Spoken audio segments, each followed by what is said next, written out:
Alright, so good evening everyone. Good evening po sa aking magandang MC partner for tonight.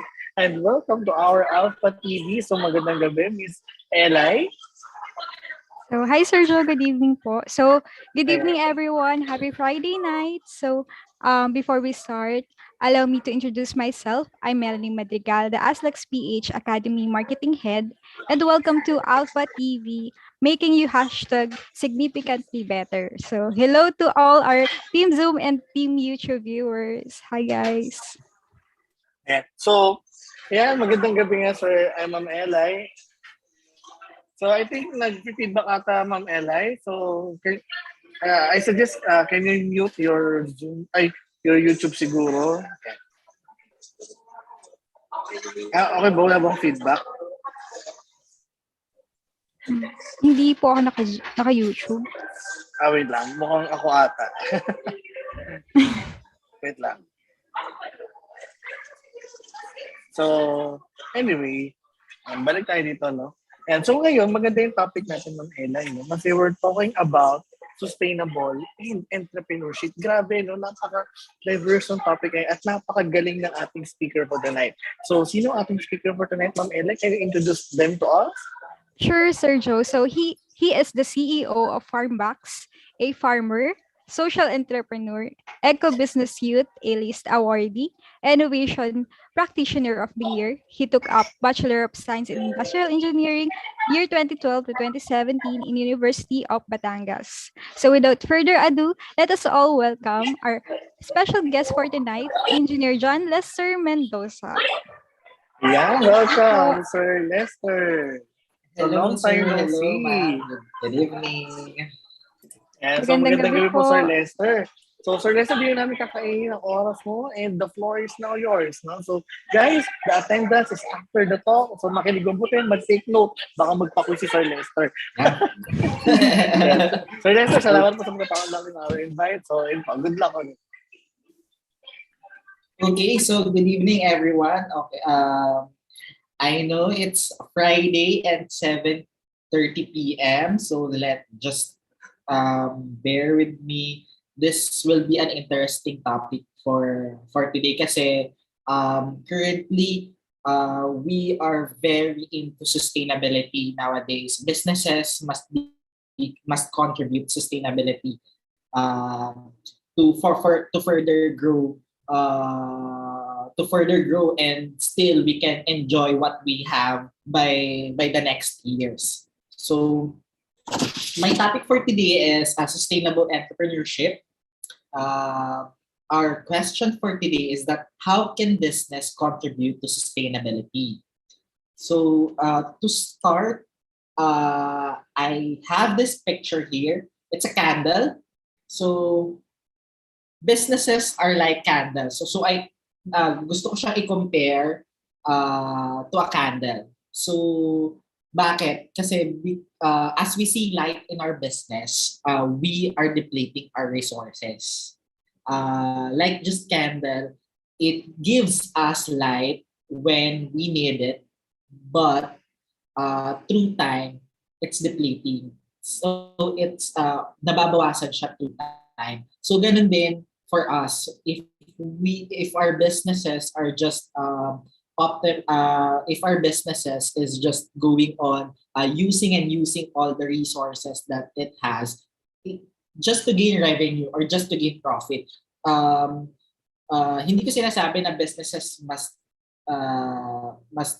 na hindi dapat kumita yung business, but in a business sobrang importante na it generates revenue, but we need to i-ano din natin yung how our business is affecting each and everyone and the ecosystem. So just like this candle also, so when I read when sustainability was introduced to me, one of the best example is that the use of soy wax for candles. Kasi before, sanay tayo na mga candles are made from paraffin wax. So paraffin wax kasi it's cheap, but study shows na paraffin wax is damaging the environment because in order to make it, they will be using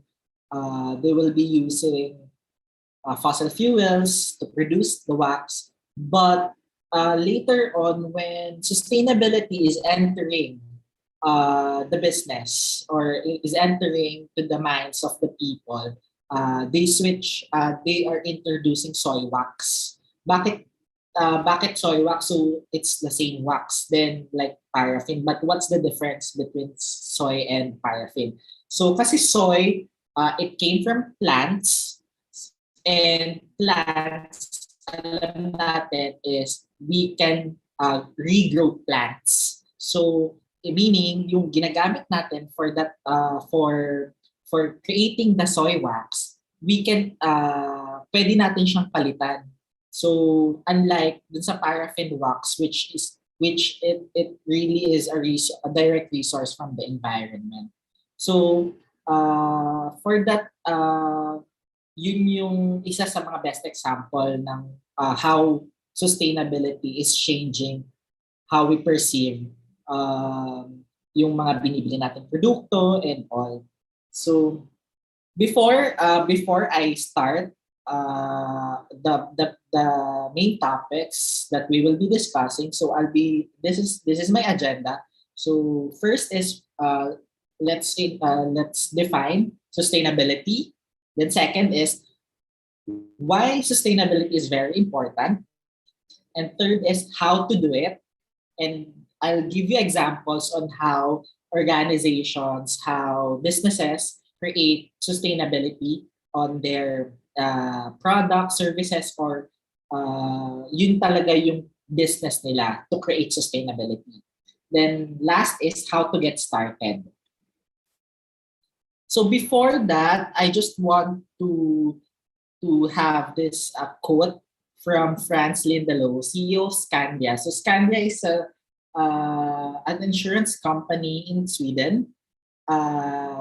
In one of the talks on discussing the UN SDG, Franz reiterated that responsible business has shifted focus from shareholder value to shared value. So ano ba yung ibig sabihin niya doon? Like his company, they want their processes, they want to incorporate sustainability. How? Kasi sila insurance company before, what their metrics lang, yung kanilang goal is that to satisfy their customers through having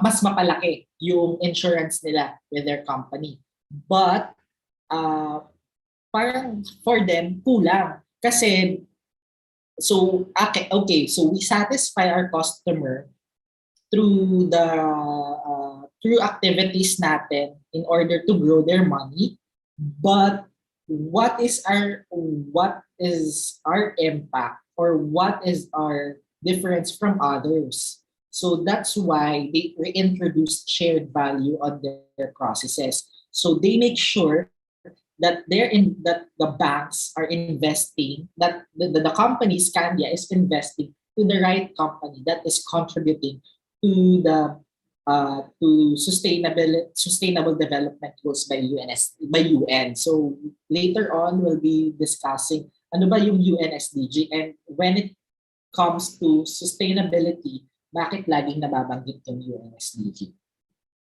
So this why. Before starting a business, lagi ko sinasabi, define your why. So before entering any businesses, bakit ka papasok on that business and bakit yung services na yun or bakit yung produkto na yun yung gagawin mo. But comes sustainability, why is not enough. Kasi like for example, kay Franz ang sabi niya, okay, ang goal before ang goal nila is to satisfy their customers through growing their money on their investments. So yun yung why nila as a company. Yun yung why nila. But as they progress through, why is not enough because for them, they need to create something more than their why. So, and that is where sustainability comes in. So, yung why plus the sustainability. For the businesses, ano ba yung sustainability? Kasi lagi natin din na-associate sa sustainability is laging environment. But environment is just one of of the the issues that sustainability is resolving. Kasi sustainability is a chain yan. It's a different sustainability is addressing several issues. To make it simple, sustainability refers to doing business but without negatively impacting the environment, community, and society. So yun yung talaga major categories on creating sustainability. You need to positively impact or without negatively impacting the environment, community, and society. So ito nga, sabi ko nga kanina kasi sustainability is not just for the environment. Kasi nag-start lagi tayo pag nabanggit natin sustainability. It's climate change. It's renewable energy. But it's more than that. Based on kasi sobrang laki ng sustainability in a sense na ano pa yung mga impacts natin that we can create. So like for this one, sustainability ability came from climate change, income inequality, depletion of natural resources, human rights issues, fair working conditions, pollution, racial injustice, gender inequality, poverty, hunger. So sobrang dami na. Kaya naman si UN, si United Nations created sustainable 17 global goals or the 17 UN SDGs or UN Sustainable Development Goals.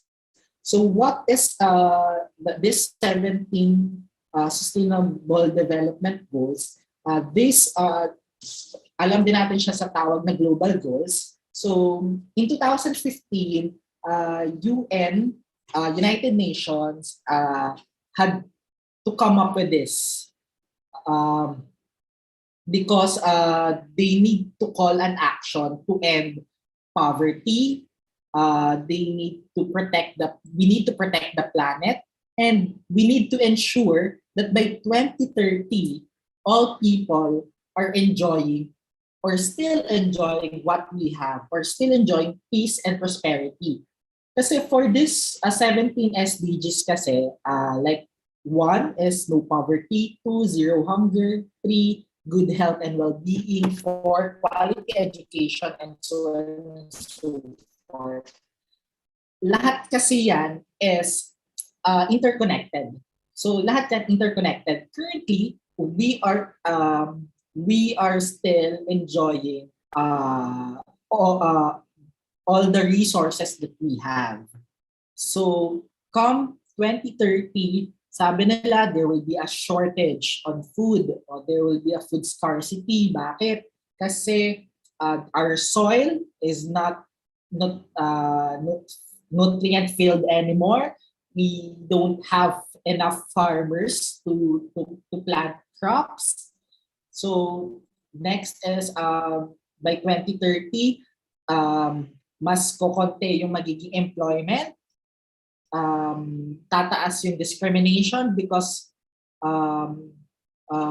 since magkakaroon nga ng scarcity ng food, so yung mayayaman lang makakabili ng food, yung may hirap will stay and will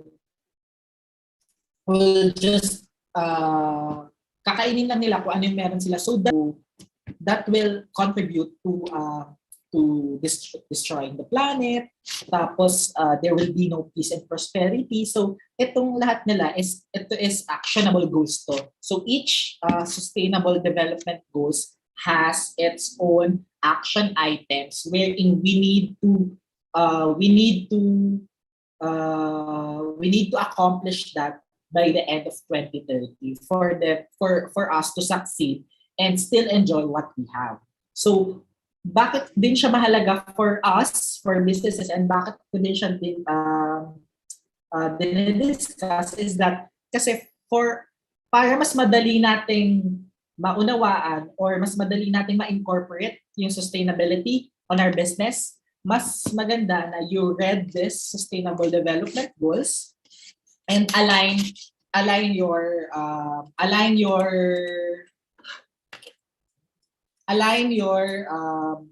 actions or align your sustainable development programs based on the global goals. So why is it important? Bakit ba sobrang halaga ng sustainability, and why is it that sa businesses, lalo na sa MSMEs, we want MSMEs or micro, small, medium enterprises to participate and to accomplish sustainability on their business. Kasi sabi nila, MSMEs comprises $12 trillion across and creates 380 million jobs. And by 2030, there will be more than 50% of that. So sa sobrang laki and sa sobrang lawak ng reach ng MSMEs from employment to contribution, mas malaki yung makakontribute nila if we will be ensuring that these businesses will create sustainability.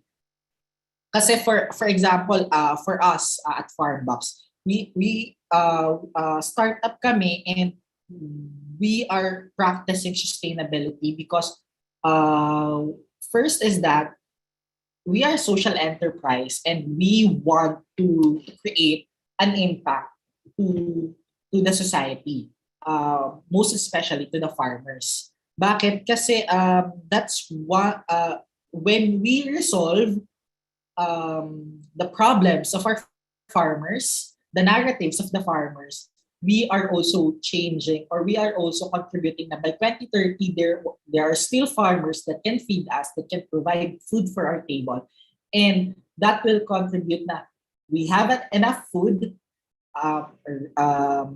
peace and order will be regulated or will still be intact.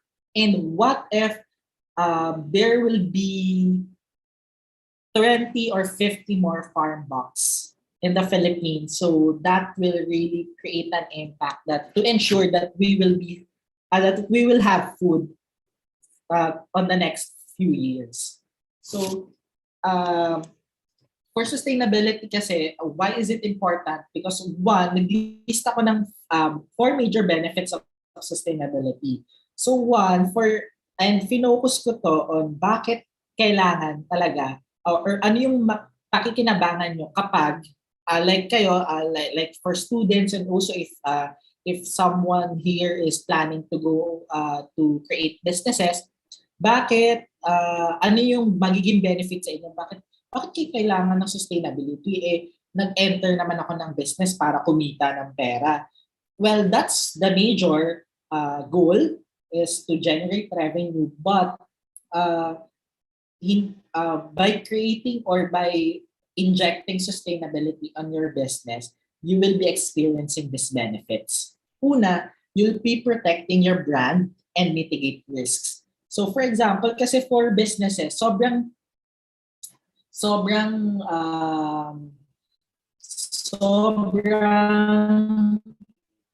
importante ng branding. Just one mistake from your company, and if it goes online, it will destroy your business. So for businesses, bad publicity hindi nagmamatter yung bad publicity, still publicity. For example, one of ano ba to?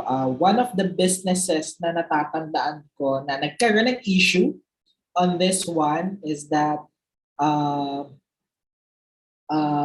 the the cookies in a bucket, if tama yung pangalan.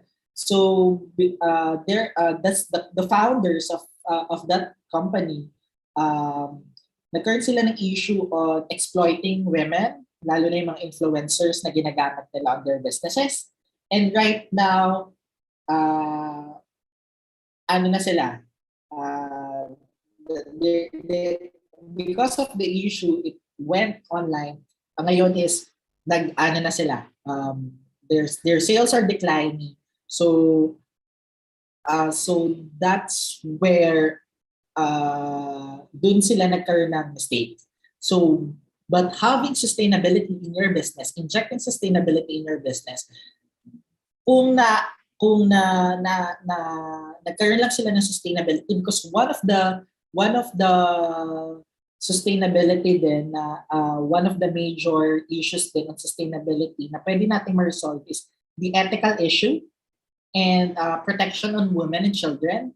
So, kung na-inject nila yon na they are into that, protecting the rights of women and the children, and also to be ethical on their process, hindi siya mangyayari. So, that is why we need to be familiarized with on how can we incorporate different sustainability on our business. So, it will be protecting your brand, and also hindi lang siya nagpo-protect ng brand. It also adds up a value on your brand. Kasi ngayon is more millennials, like ngayon, more millennials, Gen Zs are very into creating impact. Sabi nga, one of the studies said na they are willing to pay more in order to spend on companies that creates additional impact, or if your company is creating positive impact to others. So that if injecting sustainability to your brand really will add up to the value ng ino-offer ng company or ino-offer ng products or services. So next is being purpose-driven is a competitive advantage. So yun nga yung isa sa mga sinasabi ko kanina na really on creating sustainability, it is also an advantage. It also adds up to the value of the products or services you are providing. So if one business, kasi currently ngayon businesses are, lalo na pag nagtitrend and all, pare-parehas lang. So like for example, yung bakery 1, bakery 2 is pareho sila nagtitinda ng pandesal. So but nalaman mo na si bakery 1 is nagtitinda ng pandesal, that yung trabahador niya is complete yung benefits, malaki yung pasweldo, and all. Then si bakery number 2, same sila ng price but si bakery number 2 is that wala lang, it's a normal minimum wage, and hindi inalaga, wala lang sa kanya yung mga trabahador na. So if ikaw malaman mo yon na you are prioritizing the wellness of the employees of that specific company, dun ka bibili. Kasi ikaw as a person, what you want is that yung what sa'yo ang gusto mo is yung gumagawa ng mabuti compared dun sa hindi gumagawa ng mabuti. So same price, but people will line up to your store kasi besides sa ino-offer na product, kasi sustainability is also a product. It's an add-on. Parang, for example, it's parang add-on siya dun sa a la carte meal mo. So, you can also play and take advantage of that on your marketing for you to be more competitive than from other businesses. Then next is there's a growing market for sustainable goods. So kaya nga currently ngayon yung mga tao, they are putting away plastics on their food packagings. Tapos yung mga tao is more into reusable utensils, straws. So tapos nagdadala na sila ng tumblers nila on their way to the office, or to the gym, kasi there is really a growing market for this sustainable goods. Kasi yung perception na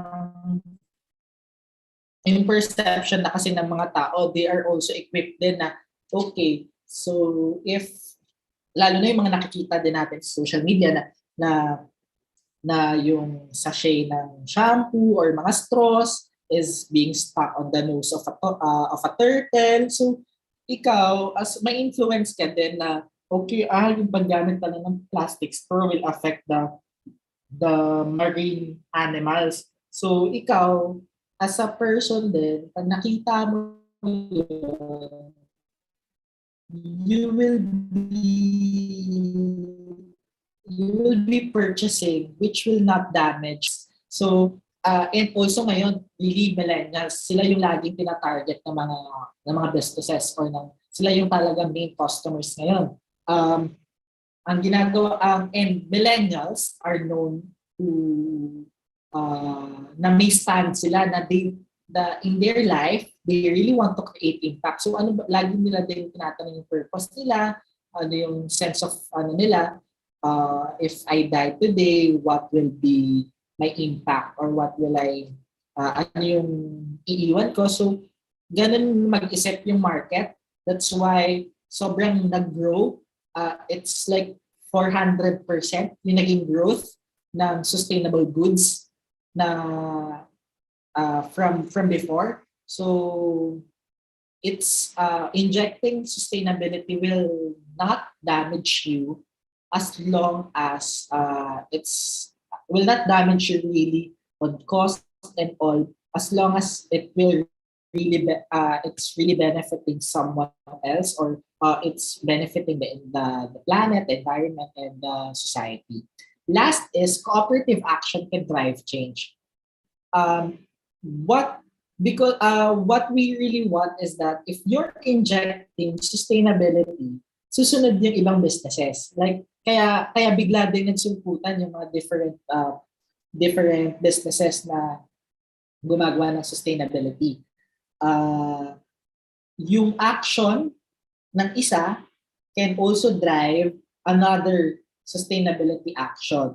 So if you start to inject sustainability on your business, it will also make other businesses to participate on that actions, or to create also sustainability. Kasi ganun, lalo na ngayon yung mga tao kasi talagang on businesses, lalo na kasi hindi naman talaga siya, wala kasing lahat kasi you can always mimic, or you can always copy other products or businesses. And if, as well as kung nakakopy yung actions na yon, or nakakopy yung product or services na yon, sustainability is also being copied.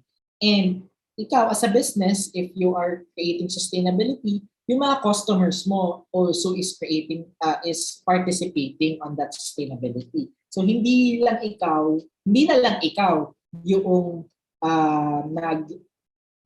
hindi na lang ikaw yung nagpo-perform on that impact that you want to create. So pati yung mga customers mo, so siguro even your suppliers, because siguro you will want na kailangan ethical yung pagkakakuha ng mga supplies. So, pati yung mga suppliers mo, it will be a chain. So, pati yung mga suppliers mo will create na, okay, so dapat ganito yung dapat 8 hours lang yung work ng mga tao. So, dapat walang overtime without pay. So, that is like, na-ethical yung pagkuha ng pagkuha ng mga supplies, and you are also getting supplies dun sa mga companies na talagang ethically na ginawa yung kanilang mga products or services. So, from those benefits, so how to do it? Kasi yun yung isa na, okay, ang daling sabihin na, okay, gusto kong gawin yung sustainability na to, but hindi ko alam kung saan ako mag-start. So, just like businesses, to start sustainability is una, sabi ko nga kanina, you can review the UN SDGs. If you will be reviewing the UN SDGs, the 17 global goals, each global goal may specific action na pwede mong i-adopt, and pwede siyang ilagay dun sa produkto or sa gagawin ng business. And also for sustainability, hindi lang siya on new businesses. You can also create that on existing businesses. Kasi sustainability naman is hindi lang siya sustainability kasi hindi lang siya like for na yung product mo is changing, like for example yung recycling. So hindi pwede kasing direct yung input ng sustainability na mismong product is a recycled one. So, or is an upcycled one. Pero pwede din na like what Tom's did, kung alam niyo yung Tom's na Tom's is a shoe company na whenever you buy a pair of shoes will be given to a child na kailangan ng shoes doon sa Africa. That is sa Africa pa rin. So I don't know if they are still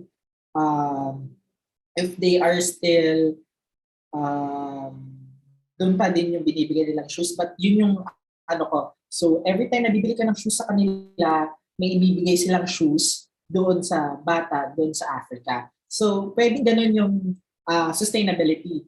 When you buy something, some of the revenue or some of the profits will be going to a community that needs help.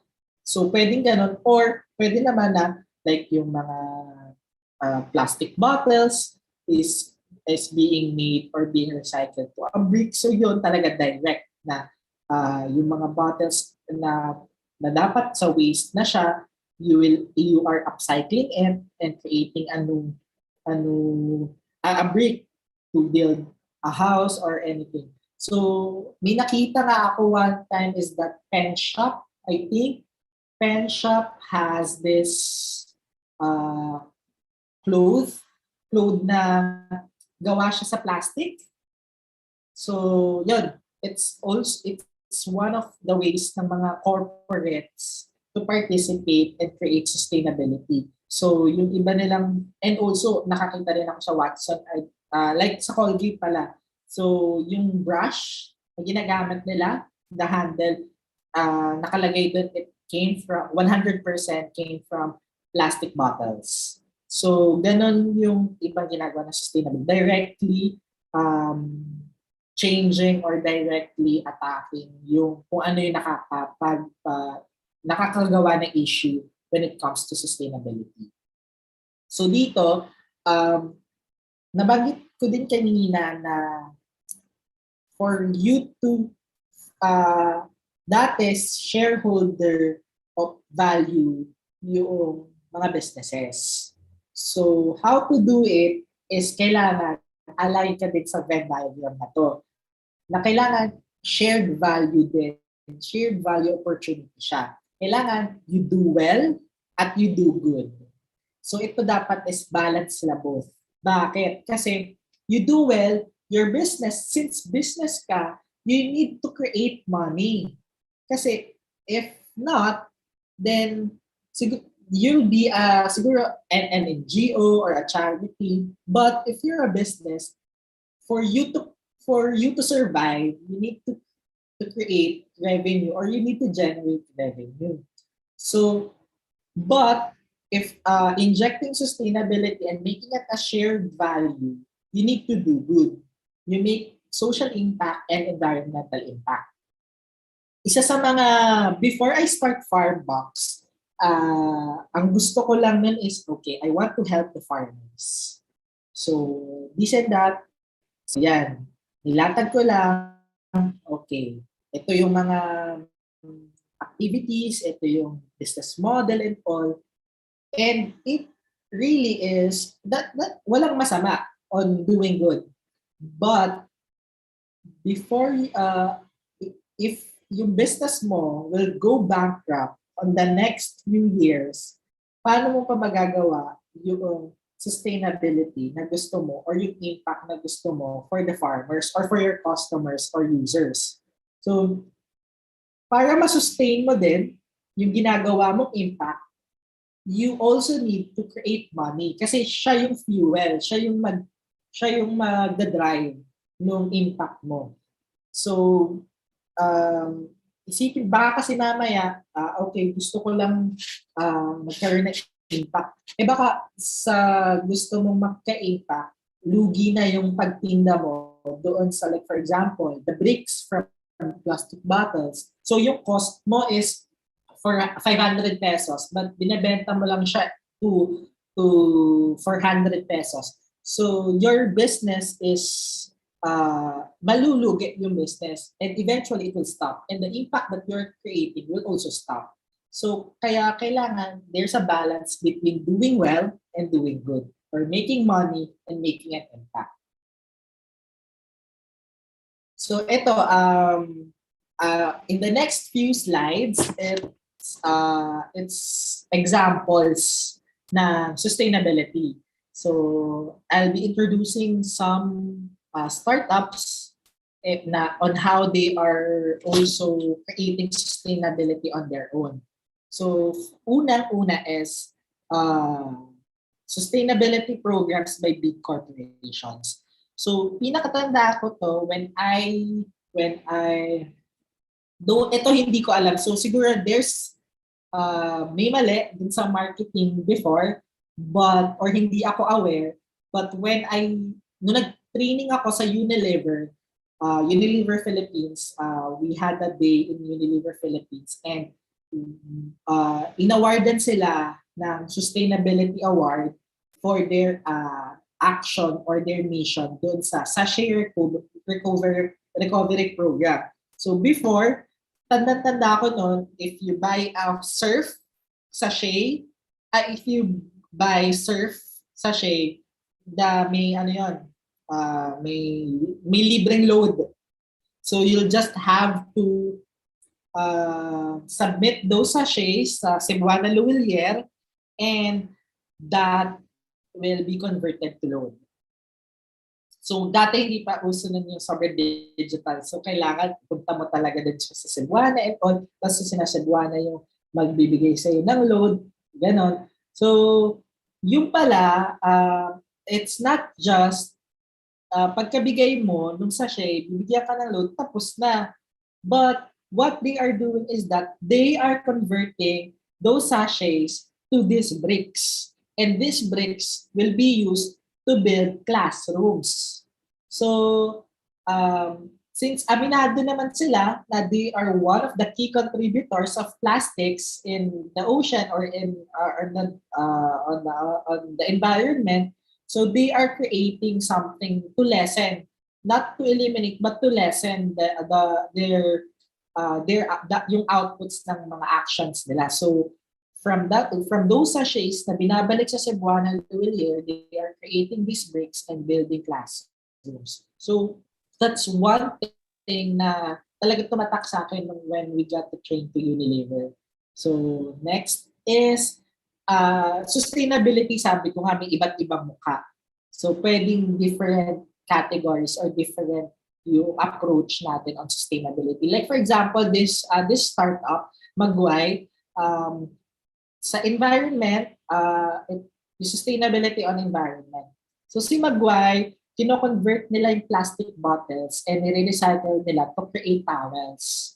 So they parang every 10 bottles is being created to one towel. And also aside from that, they are creating soap na hindi kailangan ng plastic, and also yung kanilang sunblock is safe to all living species sa dagat. So this, ang focus nila really is to lessen the pollution and to lessen toxics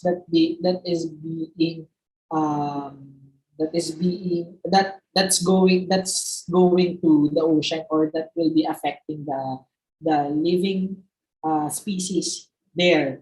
So ito yung isa sa mga example ko na you build a company to create to solve a problem, and to talagang ang binebenta nila talaga is sustainability. So hindi sila from when you buy this product, you will be going to it will be donated to something. So ito kaya nila ginawa kasi ang problem talaga nila is there are really sobrang daming basura sa dagat, and they need to solve that, and they need to lessen that. So next is this clothing and fashion, Yotaso. So one of the biggest contributors din ng waste and ng pollution is from the fashion industry, clothing industry. So this Yotaso is a startup here in the Philippines. Lahat din naman ng ibibigyan ko example is from the Philippines. So this startup is creating clothes using scraps discarded by the fashion industry. So yung mga retaso, kaya siya retaso, yung mga retaso from large factories or from patahian and or small time patahian, they convert them to just like this, yung suot ng model sa likod. They create high fashion, very elegant clothes. So they are upcycling, ang tawag natin is upcycling. They are upcycling this retaso or this scraps from this company. So ito isa dito sa mga example na directly ginawa yung company, ginawa yung startup to really solve and to create sustainability. Next is agriculture and food. So ito very familiar ako syempre since this is my startup, and I hope na you get to visit our website or our social media na Farmbox. So what we are doing is that we are uplifting the local farmers' lives one box at a time. Currently in the Philippines, ang solution talaga namin is to uplift the lives of our local farmers. Kasi currently, sa total Filipinos in the poverty line, 40% or almost half ng mahihirap sa Pilipinas ay farmers. And it's ironic na these farmers are the ones providing us the food on our table, but they are the ones getting hungry. So what we did is that we get sponsors, and if you buy a box, it will go to our partner farmers. But along the way, we have solved also different problems and issues when it comes to sustainability. One example is that mapapansin nyo on our marketplace and also on our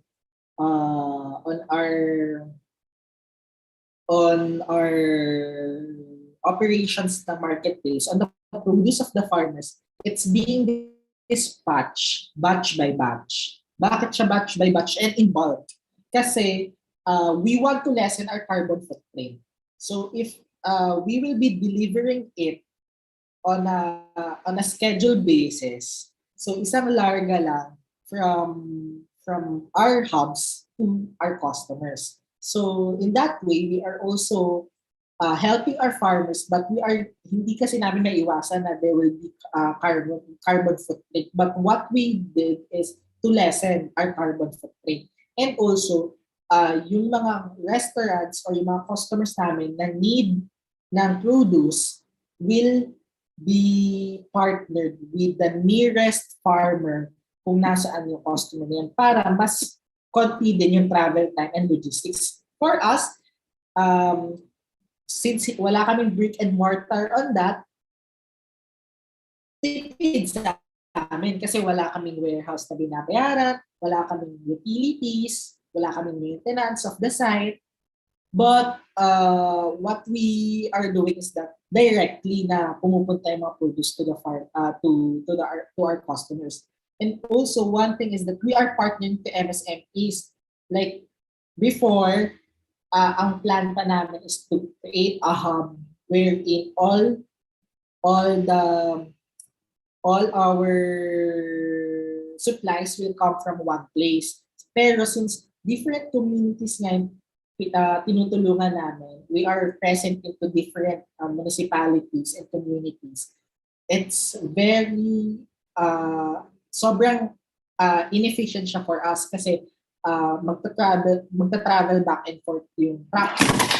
So magta-travel yung trucks from our hubs to different places. So what we did is we partner with different MSMEs to that specific communities. So for us, ang ginawa namin is we onboarded this MSMEs to our e-commerce platform.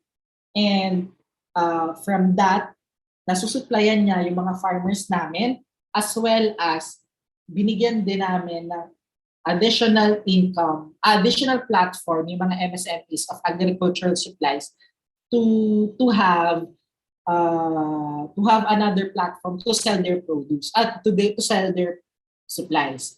So, yung ina-address namin is zero hunger kasi for us, we are helping farmers as well as we are also helping the economic growth because una, we are helping local farmers to gain money and to have an additional income and also to double their productivity. And also, we are also helping MSMEs to grow. So I think ito doon sa mga startups na is ito Feast Saver. It's rescuing delicious food. This is one of our competitors in the Philippine Startup Challenge. We top 5 siya. So it amazes me na it's an app, like it's a Grab food or a food panda, but for rescued foods. Like for example, kasi maraming nasasayang na pagkain, lalo na sa pagkain.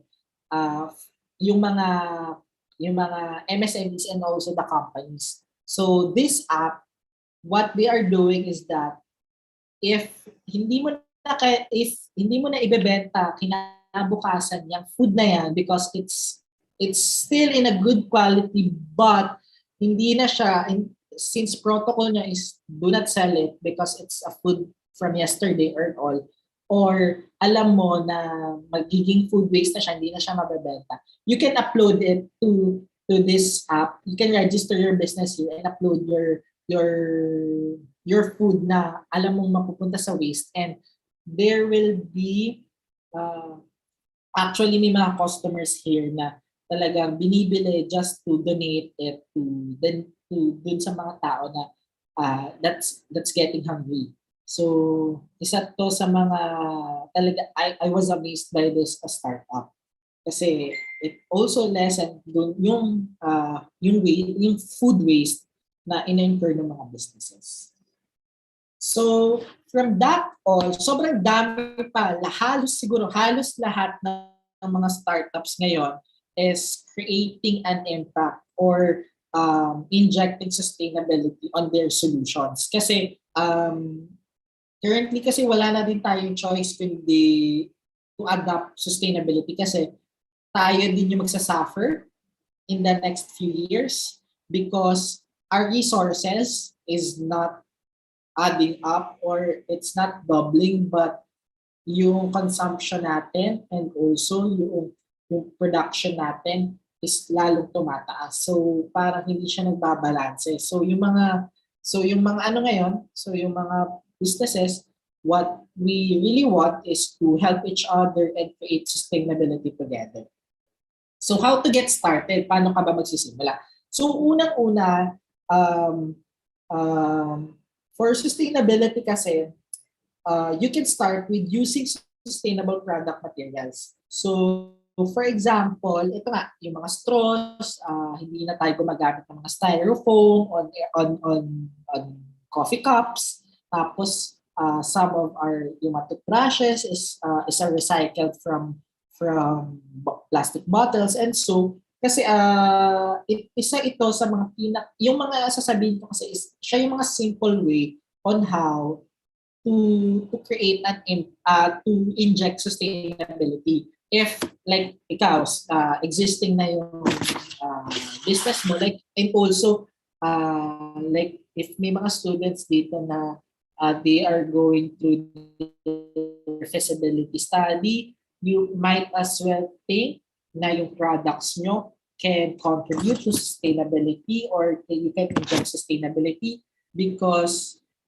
yun yung need natin for baka that feasibility study can really help solve global goal issues.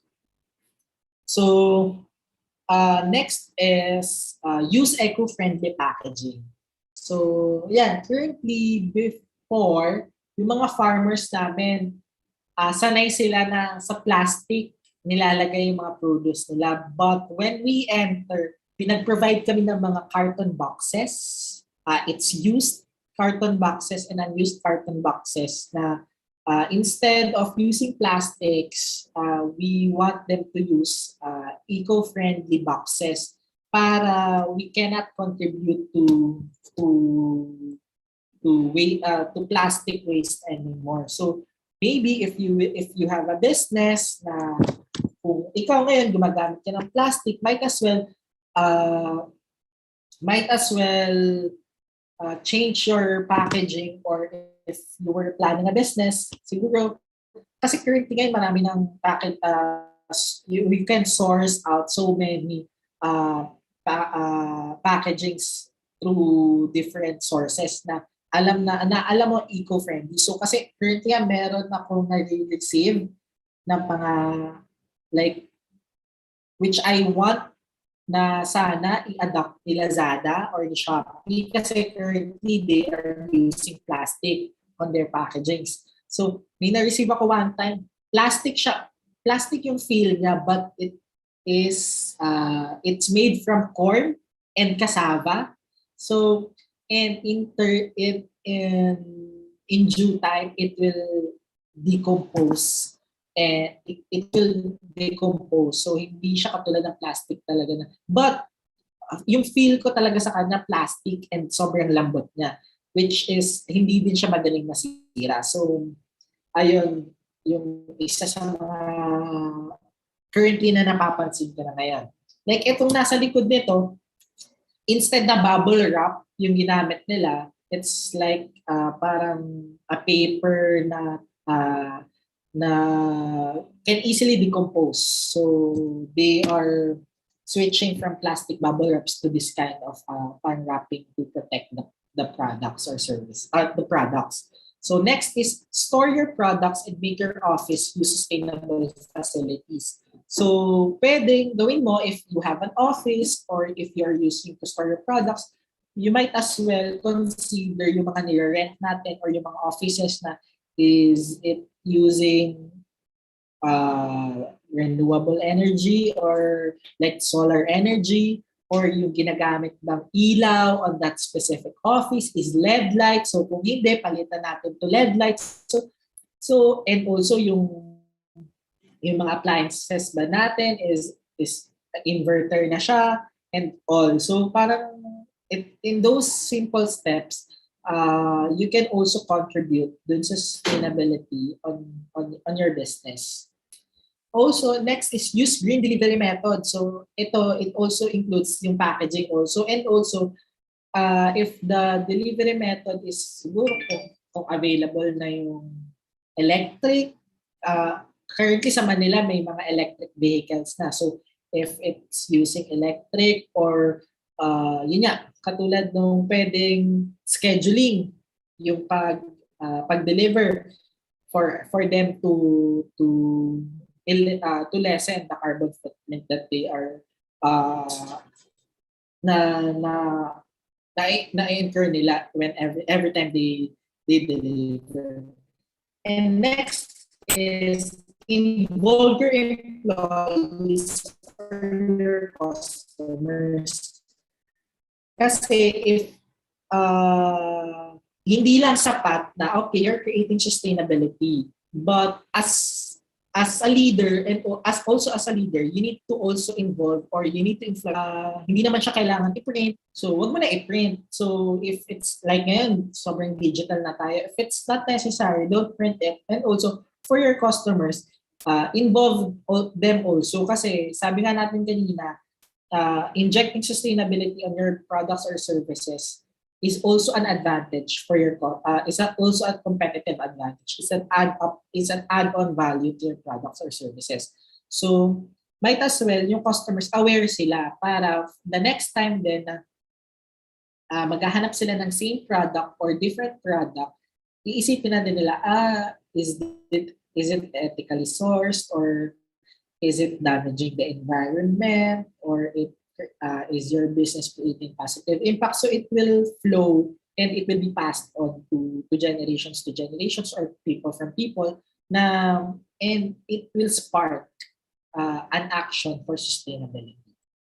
Next is reduce waste. So if it's not necessary, like for example, for billing, so if hindi naman kailangan ng paper billing, and currently ngayon naman, tayo is on e-commerce na. If invoices can be digital, so wag nang i-print yung invoices or yung billing, just go with digital invoice or digital bills. So currently ngayon, yung mga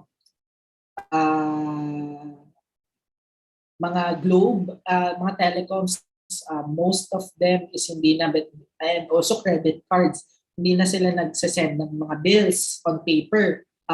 And you also have an option naman to get those bills through digital or through your email. So, ayun. And also, yung packaging kasi nito, like for example, iwasan natin yung packaging within a packaging. So, what we want is siguro, kasi minsan nagiging like yung Russian doll, na pag binubuksan mo, meron pa ulit na laman. So, siguro isa din yun na example na like in reducing waste. So, let's eliminate yung packaging within a packaging para at least we are, kung ano lang yung necessary, that's it.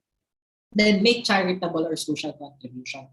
So, ito, yung mga existing businesses na currently is not directly solving an issue on sustainability.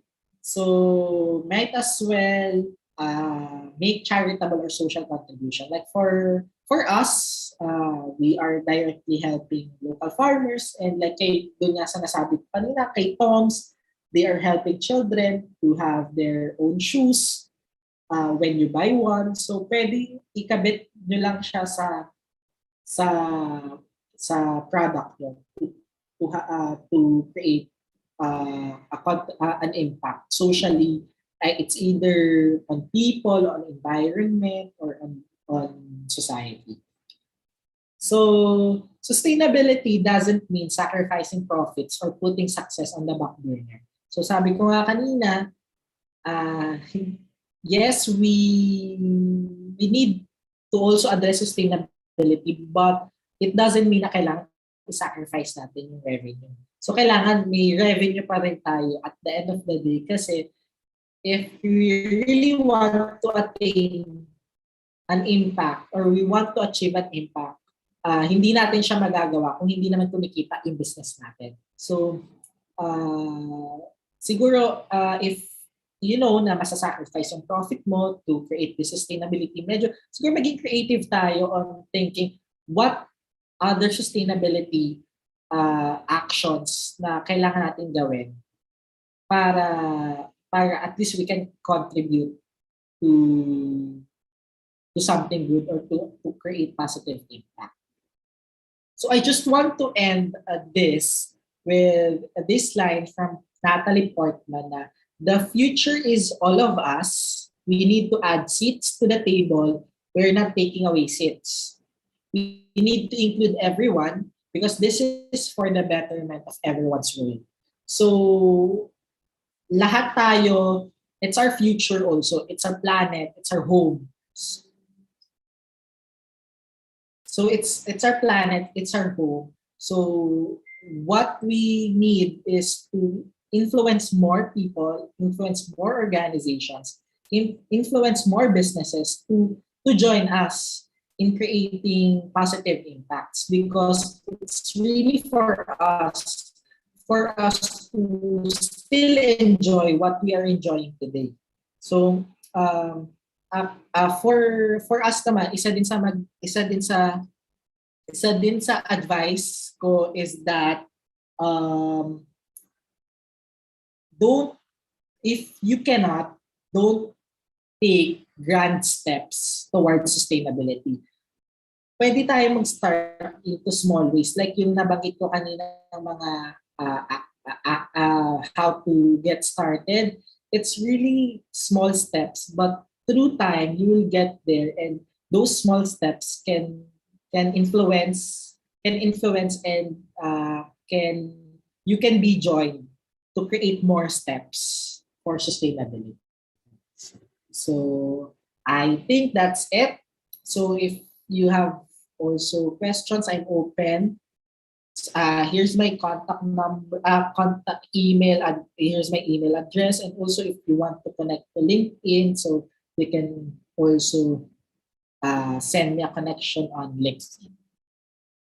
Alright, maraming salamat po for that, Sir Lester. And now the floor is open for your question and answer. Yeah, Q&A portion. So now I'll be assisted with Miss Eli for your Q&A, and the floor is now open for your questions.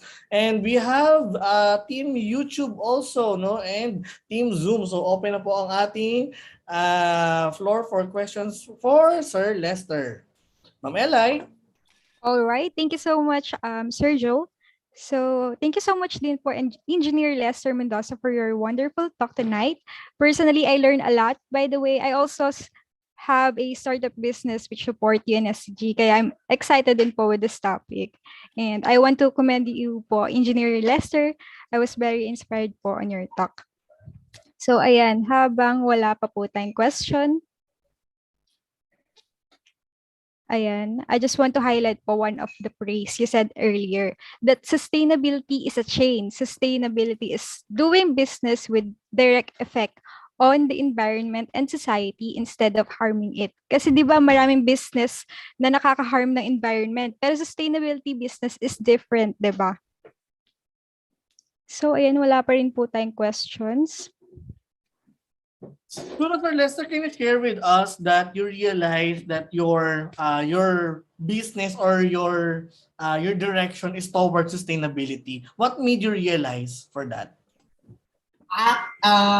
For me kasi, we realized na okay, when we are conceptualizing the business, we are really addressing one of the issues na for sustainability, which is poverty and also agriculture issues.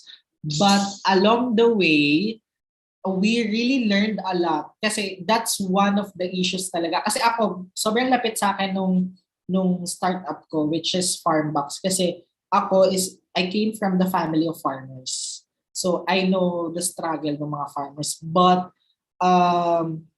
in that way, I want to contribute and I want to give back, and also I want to help these farmers kasi that's when lalo na nung umuwi ako from the pandemic work from home. So doon ko mas nakita na these people really needs my help. But along the way, when we are creating those when we are launching farm box and all and creating na impact to the farmers, um we are learning more on ay ang dami pa pala issues along the way like sa agriculture and also dun sa market ng agriculture. So ang dami pa nilang um, na kasi kami we want to help, but also gusto namin yung help namin is not adding up dun sa negative impacts na kasi gusto talaga namin to create change overall. Kasi like our vision niya to create better agri community for the Filipino farmers. So what for us yung success factors namin is that in solving those sustainability issues, we are creating better community for the farmers. So doon talaga naging guide talaga namin yung mga sustainability issues kasi una yung North Star namin is better agri-community. But for us to answer that and for us to fulfill that vision, we need to solve the issues na nagko-contribute kung bakit but hindi maganda yung agri-community here in the Philippines. So that is when we realize na kailangan okay. If we solve these sustainability issues, we are going to that North Star na gusto namin marating. All right. Thank you so much po. So I have question here po. Beyond just reducing the use of plastic and all the things you said earlier, what advice can you give to our viewers to play a role in sustainability in our own little way? So ayan. Okay. So yun nga. So for us, hindi naman kasi sabi ko kanina, hindi naman talaga need ng grand step for you to contribute to sustainability. So, for example, ikaw as a consumer. So if you are not a business owner, if you're a consumer, if you are bumibili ka dun sa mga MSMEs that participates in sustainability, you're also participating or you're creating an impact kasi you're helping those MSMEs or enterprises or businesses na i-continue yung sustainability na nagagawa nila. And also, like, yung simpleng if you have a bill ng phone, postpaid bill or yung internet bill, yung simpleng pag-tick lang na I don't want a paper mail of my bill, I just want the digital copy to be sent on my email, you're creating an impact na kasi you're reducing the paper that is being sent to the consumer of these telecom companies. So in that little way, we can really create those little actions. Ang kailangan lang natin is maging aware tayo and also to inspire others na to also make that happen. Ayan. So, tingin ko wala na po tayong question. So, before we conclude this event, so here are a few reminders po. Let me just share my screen.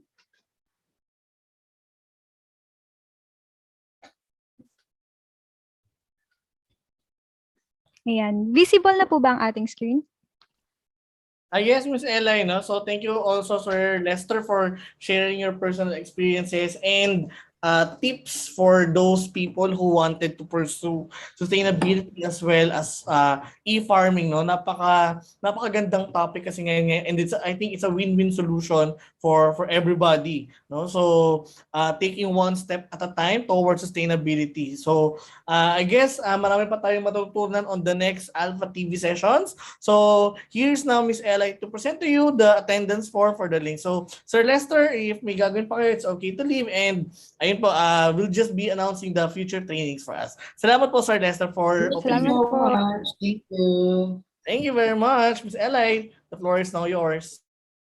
Okay, fill up the attendance form in the link Only those with attendance details will be given an e-certificate. Attendance link will close after 30 minutes. So here is the website link for ASLEX PH Academy, www.aslexph.com, Facebook, LinkedIn, and YouTube. So ASLEX PH Academy is offering Lean Six Sigma Yellow Belt Certification Program on February 19, 20, 26, and 27, 2022, 10 a.m. to 3 p.m. with lunch break, e-learning plus Saturday and Sunday live online classes. Lean Six Sigma Yellow Belt Certification Program, self-paced and fully online anytime, anywhere. So for only 2,990. Lean Six Sigma Green Belt Certification Program with Lean Six Sigma Yellow Belt Certification Program on March 5 to April 3, 2022, e-learning plus weekend live classes. And Lean Six Sigma Green Belt Certification Program, self-paced and fully online anytime, anywhere for only 14,990. A package of Lean Six Sigma Black Belt plus Green Belt and Yellow Belt. So meron po tayong 60% off for this, and data science with Python for only 15,000, leading to becoming an alpha certified data analyst on February 12 to March 19, 2022, Saturdays and Sunday, 8 a.m. to 12 noon. E-learning plus live online mentoring. And project management fundamental certification on February 26, 8 a.m. to 12 noon for only 1,990. Kaizen Alpha Certified Kaizen Professional Alpha KP e-learning plus weekend live online classes on January 29 and 30, 2022, 8 a.m. to 12 noon for only 5,000. And we have super early wolf rate for only 5,000. Certified international quality auditor. So enroll as Phase 4-2, ayan, on February 20 to 21 and 27 and 28 for yellow belt and green belt certification on February 27, 28 and March 6, 7, 13, 14, 20, 21, 1 p.m. to 5 p.m. So ASLEX PH Academy is looking for Alpha partner, Alpha and ambassador, and we also have our partners here, the IXL Online CIE Review Center. Enrollment is extended until January 31, 2022. So ilang araw na lang po. So get an additional 500 pesos off if you are a graduate of any Alpha Premium program. So ito Sir Lester Mendoza po from Farmbox. Buy a piggy today, get 100 pesos off on your purchase, on your next purchase. Visit their Facebook and Instagram, Twitter, and LinkedIn at Farmbox Online, www.farmboxonline.com. So Grace Apparel. So ayan, tapos na po ang sale nila na January 24, 25, and 26. So ayan, visit their page on Facebook, Instagram, Pinterest, Shopee, Lazada. So the Grace Apparel PH po yung username nila. So ito na po ang hinihintay ng lahat. Fill out the evaluation form in the link. Ayan po, pwede nyo pong scan. And ito po yung link. So refresh and wait. Complete form correctly. Middle initial, not name. Enter correct email address. E-certs will be distributed in a week. So ayan. Let's continue to be #significantly better together. So thank you so much po sa lahat ng ating attendees. Salamat po, everyone. Na-screenshot niyo po ba ang ating link for today? Ella, can you copy-paste the link here? Siguro sure. para we can paste it on the team YouTube.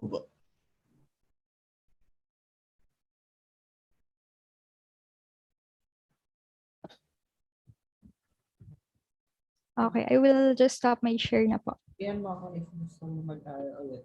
Walang bayad ng tuition ngayon.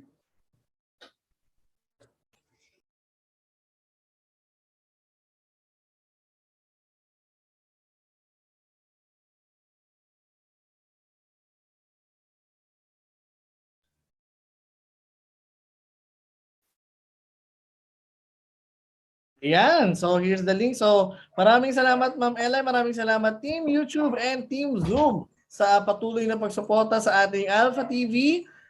So, yung mga additional questions po ay ilalathala na lang po namin siguro via email, and we can send it to you via email as well. So, for that, let's become #significantly better together. Thank you, everyone, and enjoy the rest of the weekend. Thank you, Bye, everyone. Bye-bye. Lester.